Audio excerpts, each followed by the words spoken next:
Hello guys. आज lecture number हम 18 की बात कर रहे हैं और यहाँ पर हम आइंस्टाइन के इक्वेशन समय प्रकाश विद्युत समीकरण की हम बात करने वाले हैं। बट वो कॉन्सेप्ट स्टार्ट करने से पहले उसने क्या कॉन्सेप्ट यूज़ किया है, डायरेक्ट लिखा हुआ है तो वो समझ में नहीं आएगा। थोड़ा साइड में कुछ कॉन्सेप्ट समझा के मैं उसको समझाता हूँ। तो मान लीजिए हमने एक डायग्राम ले रखा है कि ये एक धातु का टुकड़ा है और इसमें बहुत सारे मुक्त इलेक्ट्रॉन और बंधित इलेक्ट्रॉन या परमाणु आप मान सकते हैं। इसमें मैंने दो मुक्त इलेक्ट्रॉन की बात की है फिलहाल, बहुत सारे हैं बट दो मुक्त इलेक्ट्रॉन की ही बात मैं कर रहा हूँ फिलहाल, क्योंकि ज़्यादा चांसेस होते हैं इसी की उत्सर्जित होने के। ये एक प्रकाश स्रोत है और ये दो फोटोन आ रहे हैं। फोटोन की जो आवृत्ति है ना वो 1 हर्ट्ज है। ठीक है, हमने ये माना है कि इस धातु का जो कार्यफलन होगा वो आपका 6.63 इंटू 10⁻34 जूल है। मीन इससे निकालने के लिए इलेक्ट्रॉन को निकालने के लिए, धातु से इलेक्ट्रॉन निकालने के लिए फोटोन के पास ऊर्जा कम से कम इतनी चाहिए और यही कार्यफलन है। मैंने पिछले लेक्चर में भी आपको ये समझा दिया था, ठीक है ना। आप उस लेक्चर में देख लीजिएगा, लेक्चर के सीरीज में। तो अगर ये आपकी फोटोन की आवृत्ति 1 हर्ट्ज है तो फिर को ये देखना है क्या इस आवृत्ति से इलेक्ट्रॉन निकलता है या नहीं निकलता। तो क्या लिखा हुआ है, यदि आपतित प्रकाश की आवृत्ति 1 हर्ट्ज हो तो उससे फोटोन की जो ऊर्जा होगी वो इक्वल टू एच न्यू के अकॉर्डिंग क्या होगी, 6.63 इंटू 10⁻34 इंटू 1। मतलब आने वाले जो फोटोन की जो ऊर्जा है वो ये इतनी है। अगर ये फोटोन के पास जो फोटोन आ रहा है उस फोटोन के पास ये ऊर्जा है, अगर इस फोटोन के पास जो ऊर्जा है इक्वल टू एच न्यू के अकॉर्डिंग 6.63 इंटू 10⁻34 जूल है, तो जब ये टकराएगा तो ये अपनी पूरी ऊर्जा इसको दे देगा। और इस इलेक्ट्रॉन को निकलने के लिए हम मान रहे और कोई इफेक्ट नहीं हो रहा, इससे डायरेक्ट इतनी ऊर्जा लेके निकल जाएगा, टक्कर उक्कर नहीं हो रही किसी दूसरे इलेक्ट्रॉन से इसकी। तो अगर ये इलेक्ट्रॉन डायरेक्ट निकल जाता है तो उसको निकलने के लिए ऊर्जा चाहिए थी कितनी, इतनी आपने दी भी इतनी, तो जितनी चाहिए थी जस्ट उतनी ही है, ना उससे ज़्यादा है ना उससे कम है, तो इलेक्ट्रॉन निकल जाएगा। हमने कोई दूसरा इफेक्ट नहीं कंसिडर किया है। दूसरा इफेक्ट क्या मतलब है वो किसी और लेक्चर में समझा दूंगा मैं, ठीक है। तो अभी हमने क्या किया, इलेक्ट्रॉन निकल गया इससे, ठीक है। तो अब क्वेश्चन ये है कि इसको मैं रिप्रेजेंट कैसे करने वाला हूँ। तो अब हम इसको रिप्रेजेंट कर रहे हैं, तो मैंने लिख दिया कि उसके पास फोटोन के पास इतनी ऊर्जा थी। अतः जब इलेक्ट्रॉन से फोटोन टकराएगा तो वो अपनी संपूर्ण ऊर्जा दे देगा। तो धातु के कार्यफलन के बराबर होने के कारण इलेक्ट्रॉन के पास उत्सर्जित होने के बाद कोई गति ऊर्जा नहीं होगी, क्योंकि आपने जो ऊर्जा दी है फोटोन को, वो फोटोन से इलेक्ट्रॉन को वो सिर्फ उतनी ही है जिससे वो निकल सकता है। तो अगर इलेक्ट्रॉन बाहर निकलता है, अगर टकरा के ये फोटोन आया और इसे टकरा गया और ये बाहर निकल गया, तो क्या इसके पास कोई गति ऊर्जा होगी? तो आंसर है नहीं। क्यों नहीं होगी? तो आंसर है ऊर्जा संरक्षण के नियम के साथ जितनी ऊर्जा दे सकते हो उतनी आप उपयोग में ले सकते हो। तो इसको बाहर निकलने के लिए ही इतनी चाहिए थी, आपने उतनी ही दी, तो बाहर तो सिर्फ निकला है, उसके बाद कोई उसके पास ऊर्जा बची तो है नहीं। तो इसलिए ये जो इलेक्ट्रॉन निकलेगा उसके बाद कोई ऊर्जा नहीं होगी। हाँ, अगर ये ऊर्जा ज़्यादा देता इसकी तुलना में तो बाहर निकलता तो उसके पास ऊर्जा होती, ये मैंने बता दिया आपको। तो उत्सर्जित इलेक्ट्रॉन के पास कोई ऊर्जा नहीं बचेगी। तो आगे कार्यफलन जो है, अभी जो हमने देखा कि कार्यफलन किसके बराबर था, आपतित फोटोन से जो ऊर्जा थी, आपतित फोटोन के पास जो ऊर्जा थी उसी के बराबर। इस वाले केस में सिर्फ इस वाले केस की बात कर रहे हैं, तो कार्यफलन इक्वल टू एच न्यू है।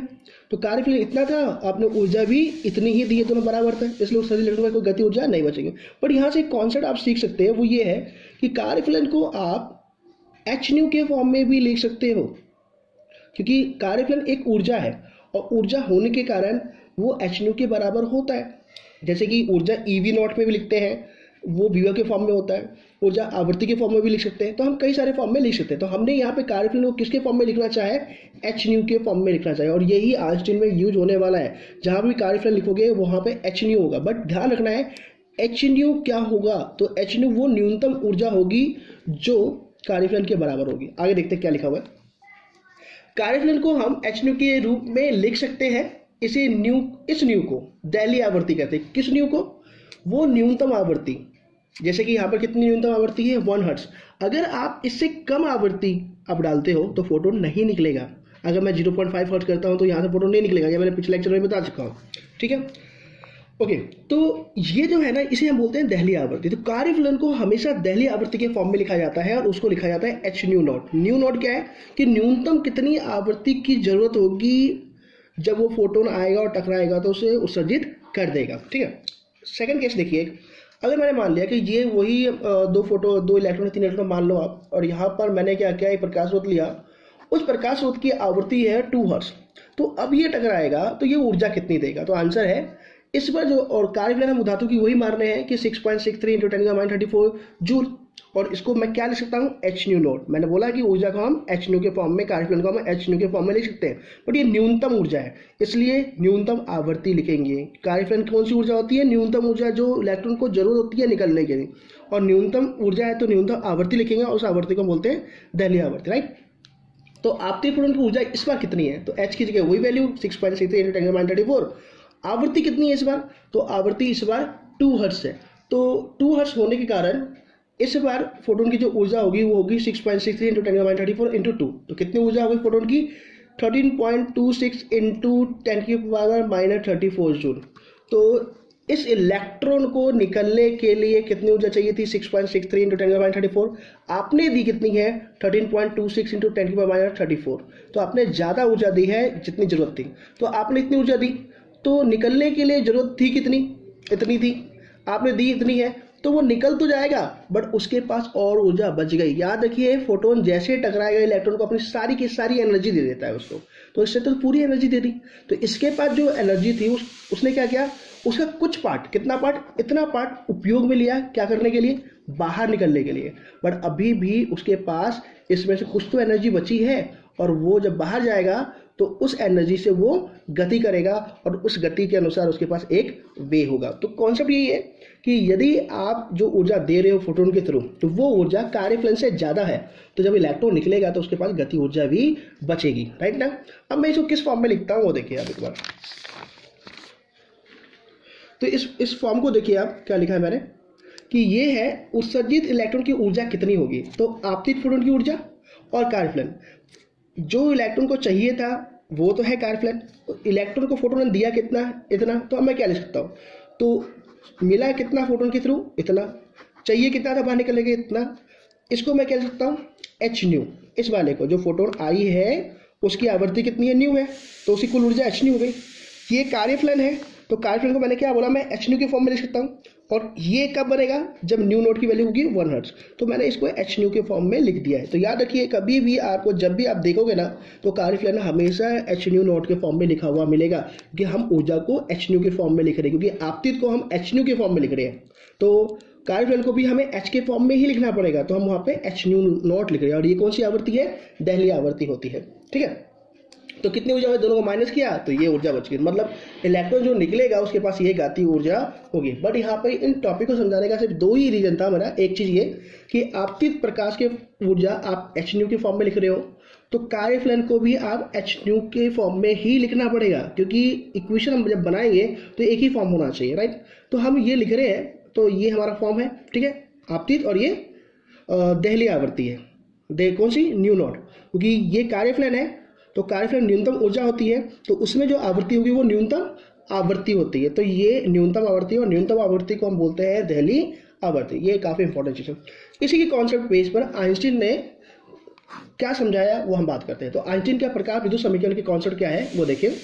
इसके अनुसार, आइंस्टीन के अनुसार, माना यदि आपतित प्रकाश की आवृत्ति न्यू है, जैसे कि मैंने बोला कि मान लीजिए कि ये एक धातु है, और धातु में न्यू क्या है, आपतित फोटोन की, या फिर इस कॉन्सेप्ट को समझ लीजिए आप कि ये एक धातु है, और इस धातु में आपतित फ्रीक्वेंसी कितनी है, आवृत्ति कितनी है आपतित प्रकाश की फोटोन की, न्यू। चाहिए कितनी थी, न्यू नॉट। ये दहलीय न्यूनतम ऊर्जा कार्यफलन, और ये दी गई ऊर्जा आवृत्ति बनाएगा, तो इस आवृत्ति से दी गई ऊर्जा बनी जाएगी, और इस आवृत्ति से क्या बनेगा, तो इस आवृत्ति से कार्यफलन बनने वाला है, राइट ना। तो वही कॉन्सेप्ट मैं समझाने की कोशिश कर रहा हूँ कि यदि आपतित प्रकाश की आवृत्ति कितनी है, न्यू, मतलब फोटोन के पास आवृत्ति कितनी है, न्यू, तो ये इलेक्ट्रॉन को कितनी ऊर्जा देगा, तो आंसर है इलेक्ट्रॉन को एच न्यू देगा, ठीक है।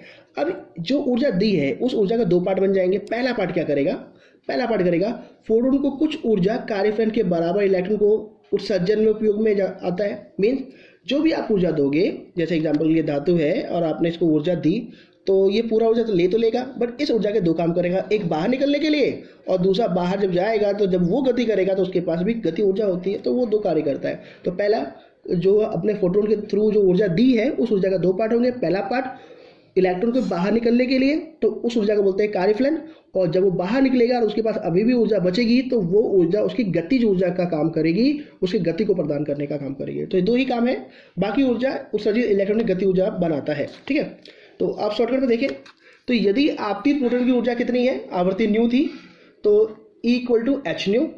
कार्यफलन कई जगह 5 से लिखा हुआ मिलेगा और वो भी एक ऊर्जा है, तो उसको भी हम h/0, ये आपको याद है, ये दहलीय आवर्ती है। ठीक है, दूसरा उत्सर्जित इलेक्ट्रॉन की गति ऊर्जा कितनी होगी, तो सिंपल सा कॉन्सेप्ट यही है कि गति ऊर्जा हम मान लेते हैं कि बाहर जब इलेक्ट्रॉन निकला धातु से, जब इलेक्ट्रॉन बाहर निकला उसके पास v वेग था, तो गति ऊर्जा कितनी हुई, 12mv², और यही अधिकतम होगा। ठीक है, v क्या है, वेग।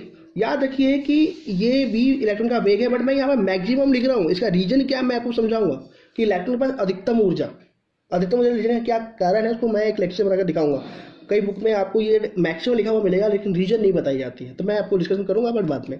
तो फिलहाल गति ऊर्जा जो बनेगी वो 12mv²। 12mv² क्यों, m क्या है, इलेक्ट्रॉन का, जो इलेक्ट्रॉन बाहर निकला उसका द्रव्यमान और जो फिक्स होता है। v क्या है, इलेक्ट्रॉन का वेग, जब वो धातु से बाहर निकला तो उसका वेग कितना होगा। ठीक है, तो अब मैं क्या लिख सकता हूँ, तो ऊर्जा संरक्षण के नियम के अनुसार, ऊर्जा संरक्षण नियम के अनुसार कि जितना आप ऊर्जा दोगे उतना उपयोग ले सकते हो। तो जो फोटोन आया उसने ऊर्जा इलेक्ट्रॉन को कितना दिया, h/न्यू दिया। अब उसके ये दो काम करेगा, एक तो क्या करेगा, कार्यफलन के बराबर ऊर्जा ग्रहण करेगा इलेक्ट्रॉन निकालने के लिए, दूसरा बाकी ऊर्जा किस में काम करेगी, गति ऊर्जा में। तो आइंस्टीन ने यही बताया था कि आप जो भी फोटोन द्वारा किसी को ऊर्जा देते हो वो दो कार्य करता है, एक कार्यफलन के बराबर और बाकी जो ऊर्जा होती है वो इलेक्ट्रॉन की गति ऊर्जा बन जाती है। और मैं अगर 12mv² निकालूं तो 12mv² हो जाएगा, इसको इस साइड लेके आ जाऊं तो h/न्यू माइनस h/0। ये कौन सी आवृत्ति है, आपतित प्रकाश की आवृत्ति, और ये कौन सी आवृत्ति है, दहलीय आवृत्ति, राइट। तो ये 12mv² को हम k मैक्सिमम लिखते हैं, तो k मैक्सिमम गति ऊर्जा, काइनेटिक एनर्जी, h/न्यू माइनस h/0, इसको समीकरण 1 मानते हैं। और इसी समीकरण को बोलते हैं आइंस्टीन प्रकाश विद्युत समीकरण। ये कई बार बोर्ड में पूछ लेता है कि आइंस्टीन का प्रकाश विद्युत समीकरण लिखे, तो ये फॉर्मूला लिखना है। अच्छा, वैसे हमने कई लेक्चर में पहले देखा हुआ है कि न्यू जो है आवृत्ति है और आवृत्ति को लिखा जाता है प्रकाश का वेग अपॉन में तरंग है, राइट ना। तो न्यू = c/λ।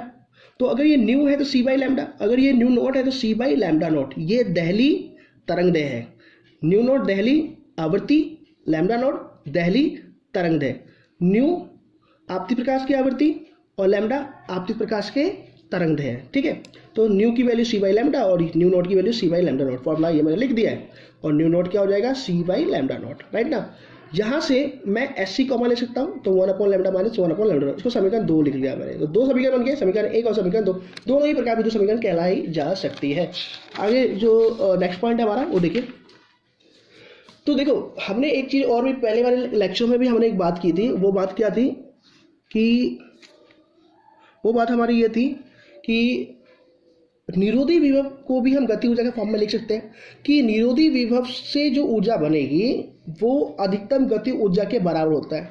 तो k मैक्सिमम को हम EV0 लिख सकते हैं। V0 क्या है, यहाँ पे V0 क्या है, देखो ये V0 है, ये न्यू नॉट, ये दहलीय आवृत्ति है, और V0 क्या है, ये है निरोधी विभव। याद है आपको, मैंने बोला था 9 जूल का अधिकतम ऊर्जा वाला 9 जूल इलेक्ट्रॉन है और उसको रुकना है तो मेरे को यहाँ पे ऋणात्मक विभव लगाना पड़ेगा V0, जिससे कि इधर की तरफ एक ऊर्जा बनेगी EV0 और वो इसको रोक देगा, और वही उसका निरोधी विभव है। तो अधिकतम गति ऊर्जा निरोधी विभव द्वारा बनाए गए ऊर्जा के बराबर होता है, तो EV0 भी लिख सकते हैं। ये समीकरण 3 है। तो समीकरण 1 और समीकरण 3 से हम क्या लिख रहे हैं कि समीकरण 3 में हमने देखा कि गति ऊर्जा जो थी वो किसके इक्वल थी, h/न्यू माइनस h/0 के, और यहाँ पे अधिकतम गति ऊर्जा कितनी है, EV0 के समान है। तो दोनों समीकरण बराबर है, तो EV0 = h/न्यू माइनस h/0, और यहाँ से मैं E की वैल्यू निकालूँ तो V0 = h/न्यू माइनस h/न्यू0। ये हमारा फॉर्मूला बन गया। ठीक है, अब इसको मैं थोड़ा सिस्टमेटिक समझाऊंगा कि काफ़ी इंपॉर्टेंट चीज़ है। ये निरोधी विभव है, ये आपतित प्रकाश की आवृत्ति है, और ये क्या है, दहलीय आवृत्ति। एक धातु के लिए ये दहलीय आवृत्ति फिक्स होती है, ये प्लांक नियतांक है, और ये इलेक्ट्रॉन का आवेश है, राइट ना। और ये दहलीय आवृत्ति, सॉरी ये आवृत्ति आपतित प्रकाश की आवृत्ति, और ये दहलीय आवृत्ति, ये निरोधी विभव। ठीक है, क्या लिखा है टॉपिक पर देखिए आप। किसी धातु के लिए न्यू नॉट नियत रहता है। अगर आपने एक धातु बना दिया, ठीक है, और आपने बोला कि इसका कार्यफलन कुछ भी दे दिया आपने कि 2 जूल है, तो ये h/0 के अकॉर्डिंग आएगा। ठीक है ना। तो कार्यफलन 2 जूल है, तो ये 2 जूल किससे बनेगा, न्यू नॉट फिक्स से बना होगा ना। तो ये न्यू नॉट हर एक धातु जब आपने सेलेक्ट कर ली प्रकाश विद्युत समीकरण देखने के लिए या प्रकाश विद्युत का प्रभाव देखने के लिए, आप तीव्रता बदल रहे हो, आवर्ती बदल रहे हो, पर धातु बार बार वही ले रहे हो, तो इसका कार्यफलन कभी चेंज नहीं होगा। अगर एक धातु आपने ले लिया है उस पर आप अलग अलग प्रकाश स्रोत से एक्सपेरिमेंट कर रहे हो, तो धातु को चेंज नहीं कर रहे हो तो कार्यफलन भी चेंज नहीं होगा, ठीक है। और कार्यफलन चेंज नहीं होगा तो उसकी आवृत्ति भी चेंज नहीं होती, दहलीय आवृत्ति भी चेंज नहीं होती, ठीक है। तो यही मैंने लिखा है, किसी धातु के लिए न्यू नॉट नहीं रहता है। न्यू नॉट क्या है, दहलीय आवृत्ति। तो अगर एक धातु ले लिया, उस पर आप प्रकाश स्रोत अलग अलग यूज कर रहे हो, उसकी फोटो आप कर रहे हो, तो हर कंडीशन में उस धातु का कार्यफलन नियत रहेगा और उसकी दहलीय आवृत्ति भी नियत रहती है। तो ये हमेशा फिक्स रहता है। यदि आपतित प्रकाश की आवृत्ति न्यू है, बदलती है, मीन्स आप क्या कर रहे हो, पहले 5 वॉट ले रहे हो, फिर 10 वॉट ले रहे हो, 20 वाट ले रहे हो, बार बार शक्ति बदल रहे हो, तीव्रता बदलेगी, और तीव्रता बदल रही है, समझ रहे हो आप।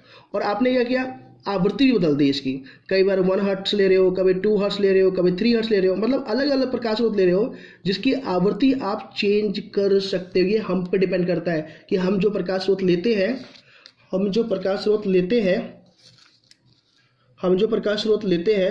उस प्रकाश स्रोत की आवृत्ति और शक्ति हम बदल सकते हैं। बट हम अगर एक धातु ले लें, उसी से एक्सपेरिमेंट करें, तो उसका कार्यफलन कभी नहीं बदलता, उसकी दहलीय आवृत्ति कभी नहीं बदलती।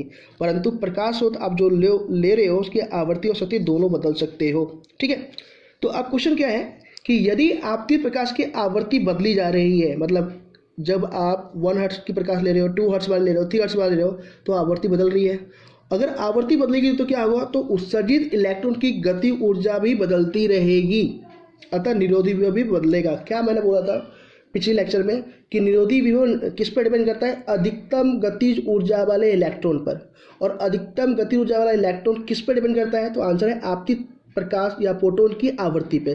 तो अगर आप आवृत्ति बदल रहे हो, आने वाले प्रकाश की आवृत्ति बदल रहे हो, कई जो प्रकाश स्रोत ले रहे हो, तो क्या होगा, उत्सर्जित इलेक्ट्रॉन गति ऊर्जा बदल जाएगी, और गति ऊर्जा बदल जाएगी तो निरोधी विभव भी बदल जाएगा। तो वही मैंने लिखा है, अतः आपतित प्रकाश की आवृत्ति और निरोधी विभव दोनों ही परिवर्तितशील हो सकते हैं। तो अगर आप एक प्रकाश स्रोत ले रहे हो, आपने फिक्स बोल दिया मैं यही धातु लूंगा, और प्रकाश स्रोत आप बार बार चेंज कर रहे हो, पहले कोई प्रकाश स्रोत ले रहे हो 5 वॉट और 2 हर्ट्ज वाली, फिर नेक्स्ट आपने ले लिया, यहीं पे आपने दूसरा ले लिया 10 वॉट और 5 हर्ट्ज वाली, तो आप ये चेंज कर सकते हो। तो अगर आपकी प्रकाश की आवृत्ति चेंज होगी तो निरोधी विभव भी चेंज होगा। अच्छा, नेक्स्ट पॉइंट, तो हमने एक क्वेश्चन देखा था, V naught equal to H upon में E nu minus H E nu naught. मैंने आपको यहाँ दिखाया था, ये फॉर्मूला हमने बात की थी, E को मैंने डिवाइड कर दिया था H by E nu minus H E by new not, right ना। तो उसी को मैं यहाँ पर लिख रहा हूँ। तो मैंने V naught equal to H by E nu minus H by E nu naught लिखा है, ठीक है। यहाँ पे मैं y equal to M X plus C, line का समीकरण, रेखा का समीकरण की बात कर रहा हूँ, रेखा का समीकरण, इक्वेशन ऑफ लाइन की हम बात कर रहे हैं। तो देखो y जो है, y मैं किसको मान रहा हूँ, v नॉट को, तो y मैं v नॉट को मान रहा हूँ, निरोधी विभव को मान रहा हूँ, राइट ना। और देखिए x के साथ y और x परिवर्तनशील होते हैं ग्राफ में, जो कि आप जो ग्राफ बनाते हो y x, ये x और y जो भी ग्राफ बनाते हो, चाहे ऐसे बने या नीचे से आए, कहीं से भी आए, तो y जो 11th हमने पढ़ रखा है, तो y equal to M X plus C, ये परिवर्तनशील और ये परिवर्तनशील है। तो यहाँ पे निरोधी विभव परिवर्तनशील होगा कब, जब आपतित प्रकाश की आवृत्ति चेंज होगी। तो न्यू चेंज हो रहा है और v नॉट चेंज हो रहा है, तो आपतित प्रकाश की आवृत्ति चेंज हो रही है, तो निरोधी विभव चेंज हो रहा है। तो अगर आप इसको x मान रहे हो तो ये क्या मानना पड़ेगा, y। तो y मैंने v नॉट मान लिया है, न्यू को क्या मान लिया मैंने, x, और ये आपतित प्रकाश की आवृत्ति है। x के साथ जो होता है वो ढाल होता है, m होता है, tan थीटा होता है, तो m और वो नियत होता है, क्योंकि सीधी रेखा का ढाल जो होता है वो हमेशा नियत होता है, हर पॉइंट पे एंगल सेम बनाता है वो, ठीक है। तो h भी नियत है और e भी नियत है, तो x के साथ जो m होता है वो यहाँ पर क्या है, h बाई। अगेन समझ लीजिए, y किससे तुलना कर रहे हो, v नॉट से, x की तुलना किससे कर रहे हो, न्यू की, m की तुलना किससे कर रहे हो, h बाई। अब c अंतःखंड होता है जो नियत होता है, तो यहाँ पर देखो क्या, ये पूरा पार्ट नियत है, तो h प्लांक नियतांक फिक्स है, e इलेक्ट्रॉन पे आवेश फिक्स है, और ये क्या है, दहलीय आवृत्ति, और एक धातु के लिए दहलीय आवृत्ति हमेशा नियत रहता है। तो ये पूरा पार्ट फिक्स हो गया है, तो इसे हम क्या मानेंगे, अंतःखंड। तो y equal to V naught निरोधी विभव, m equal to h by E ढाल है जो नियत रहता है, और ढाल है tan थीटा भी आप लिख सकते हैं, इसको हम tan थीटा मानते हैं, और न्यू क्या है, x आपके प्रकाश की आवृत्ति, और c क्या है, h by E nu not नियत, ये भी नियत है, और इसको हम अंतःखंड बोलते हैं। अगर मैं ग्राफ बनाऊं तो देखो, ग्राफ क्या बनेगा, एक ये वाई एक्सेस है और ये हमारा एक्स एक्सेस। तो एक्स पे मैंने न्यू माना है आपतित प्रकाश की आवर्ती जो चेंज होती है, एक्स चेंज कर रहे हो तो न्यू चेंज हो रहा है, और निरोधी विभव ये है हमारे पास, राइट ना। और इस बार अंतःखंड जो है ना वो माइनस में है। देखो अगर आप समीकरण ध्यान से देखोगे तो अंतःखंड किस में है, माइनस में। और ये माइनस में है तो आपको पता है कहाँ से कटता होगा जाएगा, नीचे से कट जाएगा, और ये जो वैल्यू होती है वो अंतःखंड होती है। तो h/e न्यू नॉट ये तो हो गया अंतःखंड, ये हो गया निरोधी विभव जो y को डोनेट करेगा, और ये करेगा ये आवर्ती। अच्छा ये एक बहुत इंपॉर्टेंट चीज़ है, वैसे यहाँ पर तो इंपॉर्टेंट नहीं है और ये टॉपिक बहुत इंपॉर्टेंट है। आप ध्यान रखिए कि ये जो वैल्यू है ना ये न्यू नॉट होगा। न्यू नॉट क्या होगा, क्यों मैं बोल रहा हूँ न्यू नॉट, ये दहली आवर्ती है। क्यों दहली आवर्ती था, देखो यहाँ पर देखो आप, अगर आपतित प्रकाश की आवर्ती न्यू की वैल्यू, ये न्यू किसके इक्वल हो जाए, न्यू नॉट, मीन आपतित प्रकाश की आवर्ती किसके इक्वल हो जाए, दहली आवर्ती की इक्वल हो जाए, तो ये h/e new not, h/e new not, तो ये दोनों कट जाएंगे ना तो जीरो हो जाएगा। तो v नॉट क्या हो जाएगा, जीरो। मीन्स क्या है कि दहली आवर्ती, अगर दहली आवर्ती तक भी आवर्ती अब जाती है तो भी निरोधी विभव शून्य ही रहेगा। ये बहुत इंपॉर्टेंट चीज है, मैं आपको एक पर्टिकुलर लेक्चर बना के समझाऊंगा क्यों मैं ऐसा बोला। फिलहाल यहाँ पे ये जो पॉइंट है वो निरोधी विभव ध्यान रखना, क्योंकि इस पॉइंट पर y की वैल्यू कितनी है, जीरो है। तो y कौन है, निरोधी विभव, x को यहाँ पे न्यू नॉट ले रहे हैं। तो ये इसका ग्राफ है, तो मैथमेटिक्स अकॉर्डिंग हम समझ रहे हैं और यही इसका पार्ट है। फिलहाल इस लेक्चर में इतना ही करेंगे। नेक्स्ट पार्ट में हम ये इस ग्राफ के बारे में डिटेलिंग करेंगे और h की वैल्यू हम निकालने वाले हैं। तो आज के लिए इतना ही, थैंक यू।